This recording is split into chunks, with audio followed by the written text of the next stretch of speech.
300 000 abonnés et plus de 40 millions de vues en seulement 4 mois. Merci à vous. Mais dites-nous, quelle est votre histoire préférée du mois d'avril 2025? 88. Wissam, la Libyenne dont le père a passé la nuit avec une femme étrange qui ressemblait à sa femme. 89. Reki, la Nigérienne qui a voulu expérimenter le voyage astral et qui a reçu une bonne claque. 90. Balo Digiba, le Malien, qui en jouant au chasseur a appris une leçon quand il s'amusait à changer des objets en animaux. 91. Efia, la Ghanéenne qui a discuté pendant des mois avec son amoureux Okiere alors que ce dernier était mort et enterré depuis longtemps. 92. Yeo le Sénoufo, témoin de vieux initiés questionnant la mer et le sable et qui ont retrouvé des voleurs sans indice visible. 93. Mukuse Diabari Sani, le Congolais, visité souvent par une femme étrange qui s'est révélée être une revenante. 94. Aïssatou, la Sénégalaise dont la vie a été sauvée par une sage-femme alors que sa tante préparait un plan machiavélique contre elle. 95. Eupo, l'Ivoirienne témoin de mort subite après la visite d'un oiseau dans les locaux de sa radio. 96. Fabani, l'Ivoirienne dont la tante et la grand-mère ont trépassé dans des circonstances similaires. 97.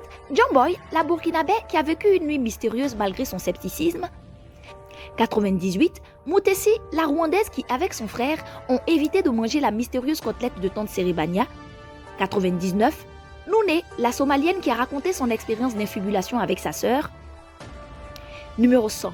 Baldé, le Guinéen dont le père s'est vu lui-même prescrivant des médicaments pour une patiente avant de disparaître. 101. Tabassator, qui croyait être un bandit et qui a rencontré un bandit en majuscule. Numéro 102. Nemle, l'Ivoirienne fiancée sans le savoir parce qu'elle a prononcé des mots dont elle ignorait le sens. Numéro 103. Kisantou, persuadé d'apporter la poisse qui a découvert que les difficultés de son foyer venaient d'un vieux pacte scellé par ses beaux-parents. Numéro 104. Agodie, tiraillé entre religion et portée et ancêtre à cause de l'état de sa mère. Numéro 105. Limone, la Gabonaise, qui en évitant de manger le plat de son amie Ina, a échappé à un empoisonnement. Numéro 106.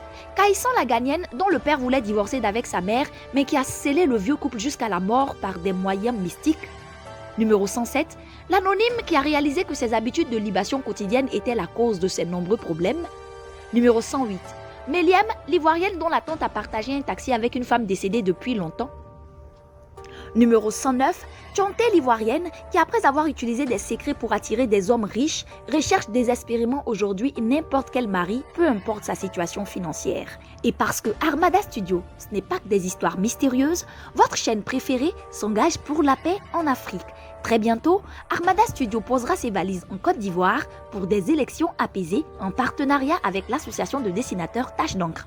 Une série de contenus vous sera proposée en français et dans des langues locales telles que le baoulé, le bété, le malinké et même en ouchi. Et puisque la paix n'est pas qu'un mot mais un comportement, rejoignez-nous dans cette belle aventure. Likez, partagez, commentez et dites-nous d'où vous nous suivez.